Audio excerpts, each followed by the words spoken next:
がここにいるうちの本物のスクールスポーツのために行こうぜベイビーバンこの国は気をつけて、現実になることがありますからね。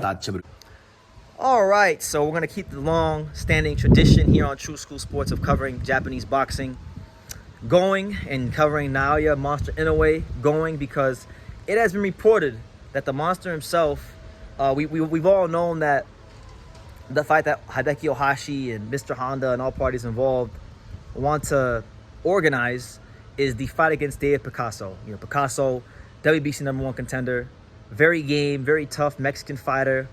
He's the kind of fighter that will bring the fight to Inoue and will allow Inoue the opportunities to counterpunch and be aggressive and showcase his skills here as the headliner in a big venue here in America. Because a lot of the Japanese fans and a lot of the Inoue fans, they like to say that Inoue has fought in America before, which is true. He's fought 3 times in America.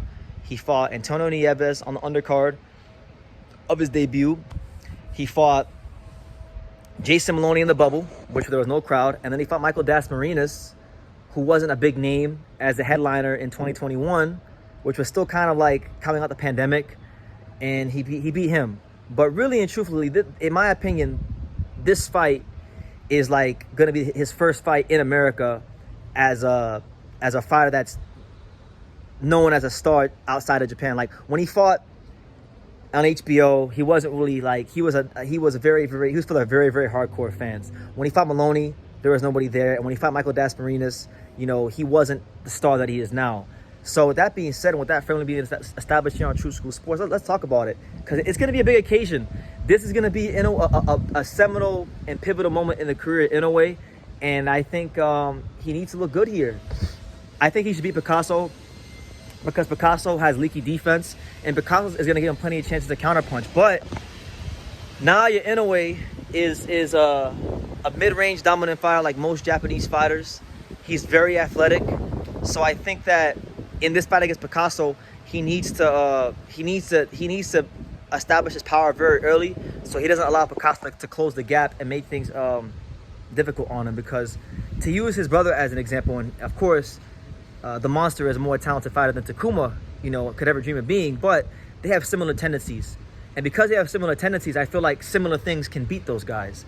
So like when you look at Takuma Inoue and the two fights he's lost in his career against Nordine Ubali and Seiya Tsutsumi, the two common traits that Tsutsumi and Ubali had that beat Takuma was volume. And Picasso can be the volume puncher in this fight. And if Inoue, let's just say if Inoue can't hurt him and put him on the back foot, and this guy just keeps coming and coming as far as, you know, his volume punches, then I think that it could be a difficult fight. And it could be a fight where maybe it goes into the later rounds, and maybe Picasso takes him the distance. I would lean towards like a late round stoppage. But big moment. June 14th, I believe is the date they were targeting. T-Mobile Arena. Now, see, I want to explain this to the Inoue fans and people who don't go to fights, because a lot of people that like to say Inoue's fought in America don't understand that in America, in American boxing, depending on what venue you fight in, there's like levels of prestige. So in America, if you're a big name fighter and you headline the MGM Grand, that is like the highest level of prestige you can achieve in American boxing, is being a superstar who headlines the MGM Grand. If we're talking about the Vegas venues, after the MGM Grand, the T-Mobile Arena is the biggest arena in the arena with the most prestige I think possible in boxing, because you know, you look at all the big fights that have happened there, like Tank versus Ryan, Canelo versus GGG. I mean, it's in a very short time become one of the meccas of boxing in America. So to be headlining there, it far supersedes and it far trumps anything he did in the past in America, you know?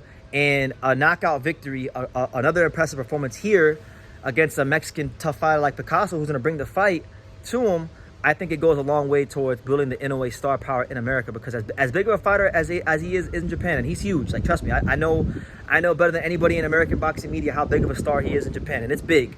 You know, it's big as far as to the American audience and to the American people out there who don't understand how big of a star he is in Japan. However big you think he might be in Japan, times it by about 50 or 100, and that's around what it would be. He's a big deal over there. But when he fights there, you gotta understand the arena.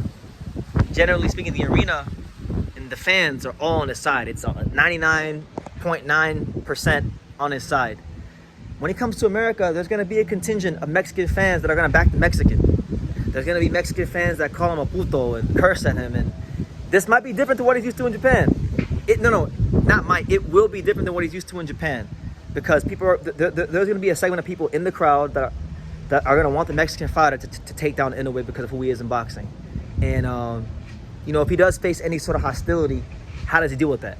If he does face any sort of resistance in front of a crowd that's not for him, that is going to be a lot louder, and they're not going to be quiet, and they're not going to wait for him to, land big shots. How does he react to that? And he's going to have the eyes of the boxing world on him. I think anybody in boxing, like as far as big name fighters, anybody who's here in Vegas that you could think of, maybe even Tank himself, because Tank's a big Inoue fan. I think there's going to be a lot of stars ringside to watch him fight. So even though he has fought in America before, it will not be anything like this occasion, and that's the intrigue of it all.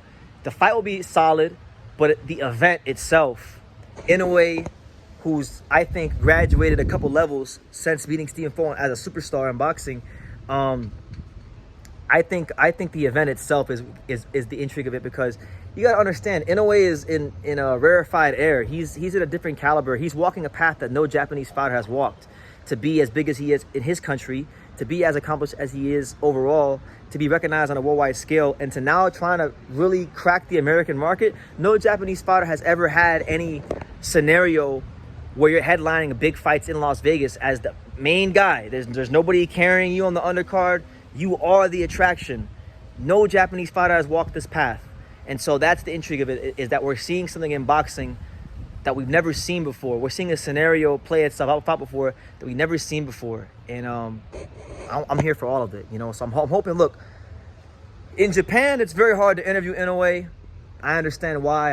I used to get mad about it. I don't get mad about it no more, and I fully understand. But I'm hoping here in America it could be different. As the leader, as the worldwide leader of Japanese boxing coverage in America, I hope that things can be different when it comes to America, because I would love the opportunity to just talk to Inoue and see what he's like, and maybe bring some different things out of him that don't get brought out in interviews. So this is my I guess you could say my bid, so to speak, that when he comes to America, I would like to talk to the monster, because I do work very hard to provide the American boxing audience and English-speaking boxing fans all the information about Japanese fighters I can, because I have a big fondness towards boxing in Japan. So that's the news, guys. Picasso, Inoue Picasso, T-Mobile Arena, June 14th is the target date. I'll be following all the developments and making more videos about this as things progress, but that's the news we got right now. So give me your thoughts on that down below.